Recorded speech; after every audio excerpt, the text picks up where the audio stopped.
Bon alors, ce jour 2, qu'est-ce qu'on a? Hum, hum.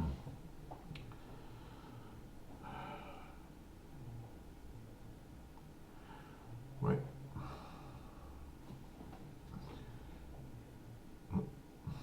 bizarre. Ah bah oui, mais j'ai probablement oublié de coller, de copier, pardon. Voilà, on recommence.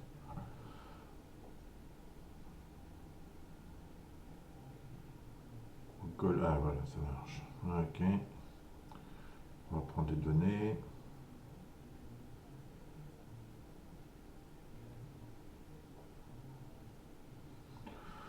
Alors, on va regarder à quoi elle ressemble. Bon, bah, donc série de liste de nombres.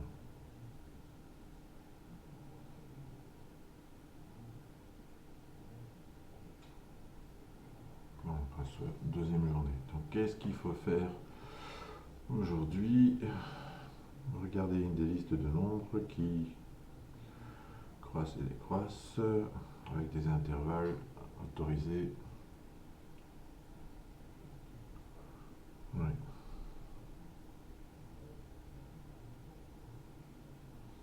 Bon, ça va pas être compliqué. Tout monte, tout descend. Et au moins un, maximum 3 de décalage entre deux valeurs successives dans une liste, qu'elle monte ou qu'elle descende, mais il faut que ce soit homogène. Donc 7, 6, 4, 1, ça marche puisque on descend de maximum un ou 2. 1, 2, 7, 9, c'est pas bon parce qu'on passe de 2 à 7, ça fait un delta de 5. C'est pas bon, on passe de 6 à 2, delta 4. Une fois on monte, une fois on descend, etc. Ok, bon, donc et donc on demande de compter ce où c'est valide. Donc valide CF égale 0 pour cet instant. On va ouvrir le fichier, lire le tout et le scinder en ligne. Et pour chaque ligne, qu'est-ce qu'on va faire? On va scinder en entier. Cette ligne va devenir une liste, mais comme ces entiers sont du texte, il faudra mapper sur int de la ligne scindée. Et ça, ce sera ma liste. Hein. Oui. Voilà. La liste des valeurs, oui. Ok. Ensuite, qu'est-ce qu'on doit faire? Ah oui, il faut faire une liste des différences. Donc je vais faire, je vais les prendre enfin, par couple à la fois, donc je vais zipper la liste avec elle-même, mais en décalant à partir de la position 1. Et je vais calculer donc tous les deltas, premier moins, enfin, deuxième moins premier, troisième moins deuxième, etc.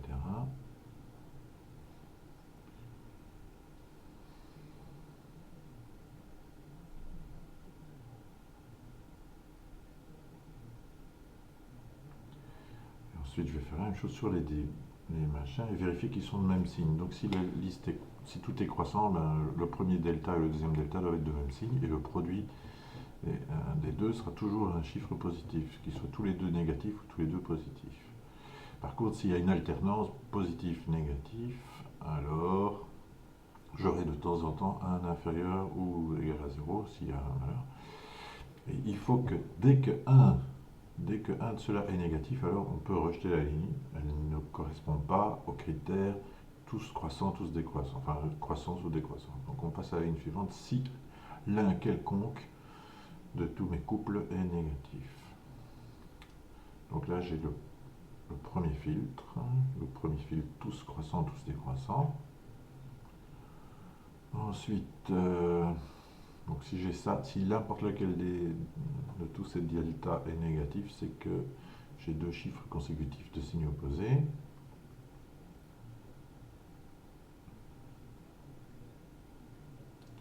Et donc maintenant, je vais m'intéresser à entre 1 et 3. Les deltas doivent être en 1 et 3. Donc, je vais faire ça comment? Je vais demander pour que 1 soit un plus petit que ou égal à d, qui lui est même un petit peu pour tous les d dans ma liste des deltas. Et il suffit il faut que tout soit vrai. Il faut que toutes ces expressions-là soient vraies.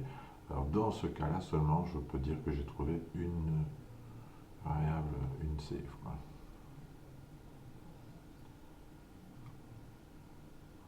Et à la fin, j'imprime le résultat. Et j'ai l'impression d'oublier quelque chose. Oui, oui, ici c'est ma liste, hein, j'ai fait un map, mais j'ai pas, j'ai juste fait le générateur, mais j'ai pas fait l'extraction. Tout ça, c'est une histoire là. 345, très peu.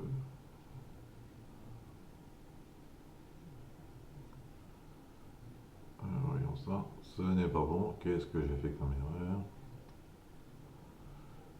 Je me sentais bien. Oui, oui, oui, c'est le delta en valeur absolue.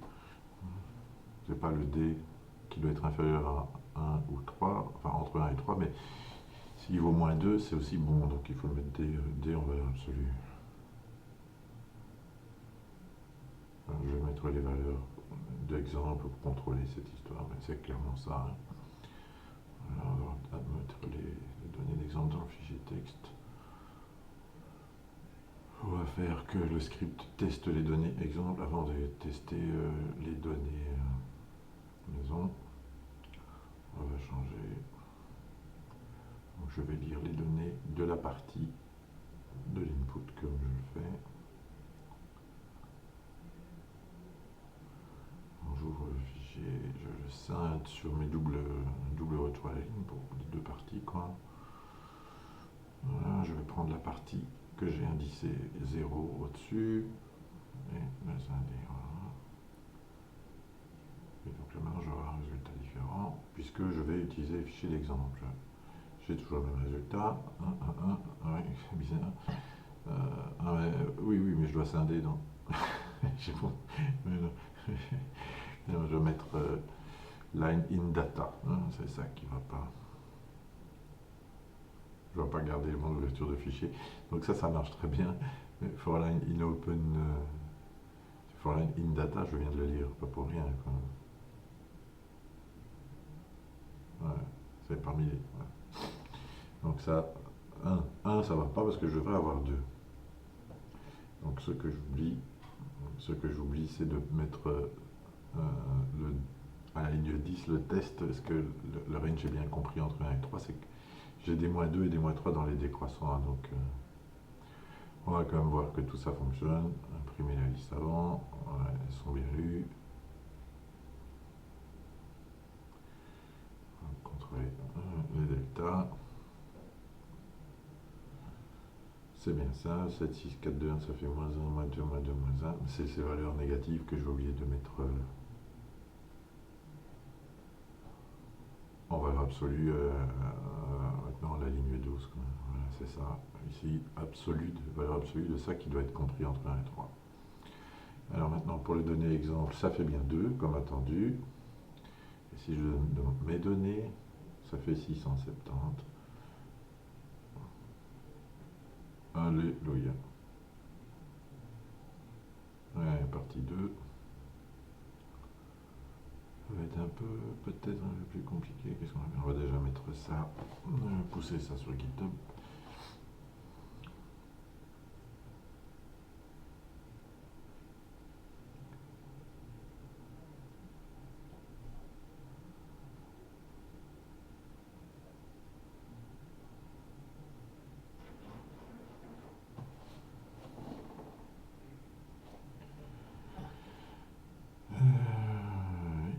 Donc on peut en fait enlever une valeur.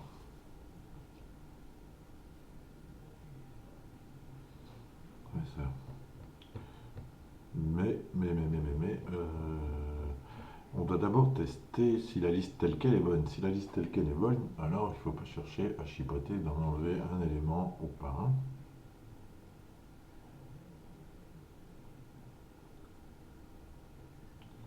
Le kit save, de report, non, c'est long. Donc évidemment, tout à l'heure il y avait 2 valeurs justes, maintenant il faut en considérer 4.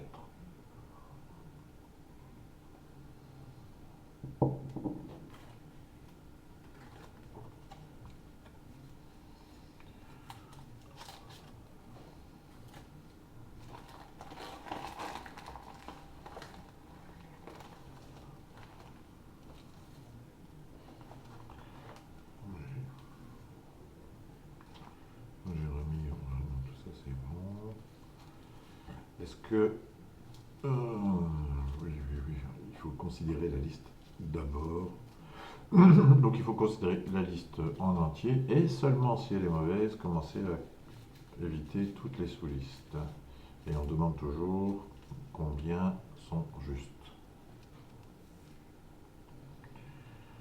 Alors, bon, on n'imprime plus, ça sert à rien.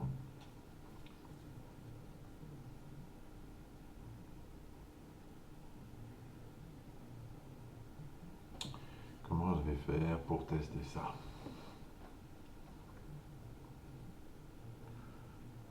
Donc il faut, pour une ligne de texte, on a la ligne de texte au complet ou les lignes de texte moins certains éléments.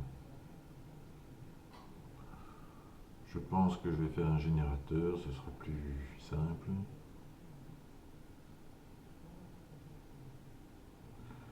Réfléchissons.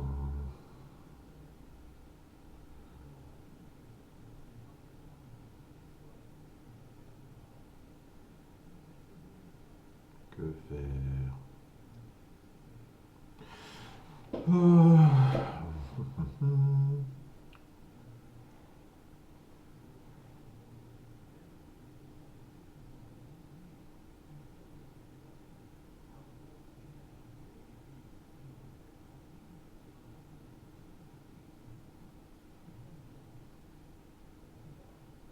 Oui, je ne peux pas passer à la ligne suivante. Si le premier test là, changement de signe, si changement de signe, je dois quand même tester toute une autre possibilité. Mais ce sera plus facile de générer toutes les listes basées sur une ligne et dès qu'il y en a une qui est bonne, hop, on passe à la suivante.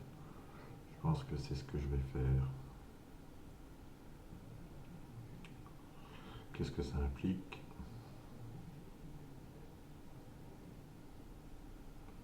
Ouais. Allons-y pour le générateur. Hein.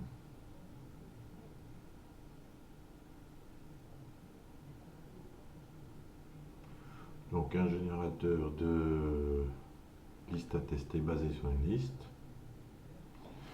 En premier, on retourne la liste telle qu'elle.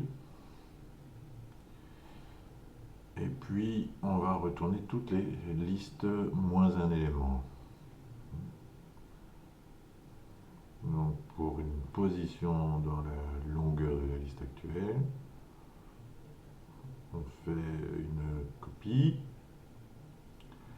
La nouvelle liste est une copie de la liste originale. Et dans cette nouvelle liste, on enlève, on pop la position P. Et on retourne, enfin, on renvoie en yield, on fait monter la nouvelle liste.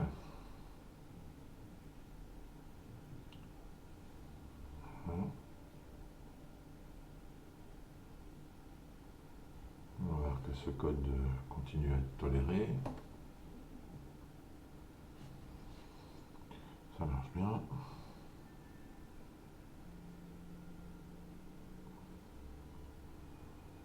Donc maintenant, on va recommencer pour toutes les. On va recommencer pour la deuxième partie, pour toutes les lignes dans la donnée. Et on va demander à générer toutes les listes.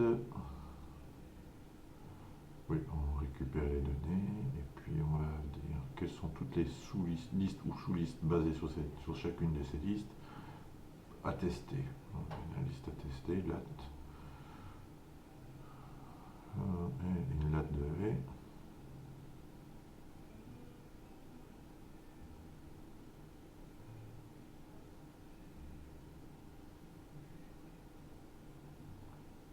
Et on va voir déjà que ça marche bien, que ça me fait bien la liste et toutes les sous-listes correspondantes. Oui, exécuter, donc c'est bien. En recevant un 3679, il me fait 3679, 1679, 3. Oui, donc il enlève un élément. Je les ai tous énumérés. Il suffit qu'il y en ait une qui soit bonne pour pouvoir passer à la suivante. Et donc je me demande, je vais faire une fonction de validation plutôt que... On le compte à 0, ça c'est obligatoire. Je vais faire ici une fonction, faire appel à une fonction qui valide les données d'une liste. Et cette fonction-là, elle aura juste à traiter de la même façon qu'on le faisait avant. Donc les valeurs sont déjà sous forme d'une liste.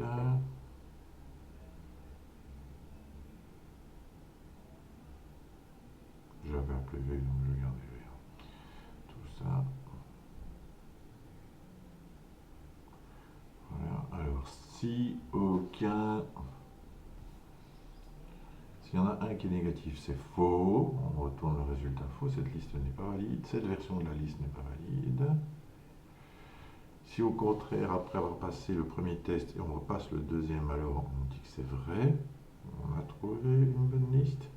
Et si après ça, on passe pas le deuxième test, alors on est faux et on retourne faux. Et maintenant, je n'ai plus qu'à valider, à tester si ma liste est valide. Ça devrait être bingo loto.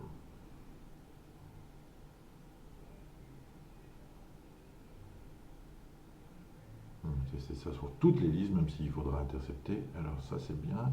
Donc avant, la première était vraie, reste vraie, ça n'a pas d'importance. La deuxième, fausse dans tous les cas. La troisième, fausse dans tous les cas. La quatrième devient vraie lorsqu'on enlève le 3. Et aussi quand on enlève le 2, mais ça, il n'a pas vu tout de suite le truc, donc peu importe. Donc la quatrième devient vraie. La cinquième devient vraie également. Et la sixième était vraie par ailleurs. Et donc ça doit me répondre. Donc maintenant, au lieu d'imprimer, on va tester. If valide L.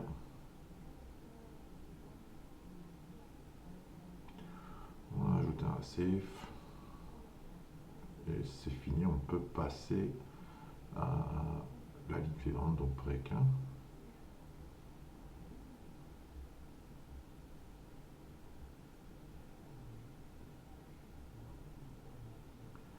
Et à la fin, on imprime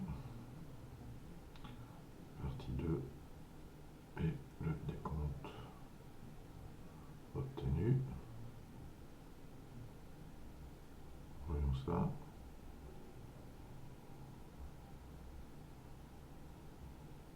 Oui, donc pour la partie 0, pour les exemples, c'est bon. 2, 4, ça c'était bien. On va faire un peu de nettoyage esthétique. Et maintenant, on va dire sur nos vraies données, et plus sur la partie données exemple. Tiens, action. 700, voilà, c'est un nombre tout rond. Allons-y, 700, est-ce que c'est correct? Yes. Alléluia.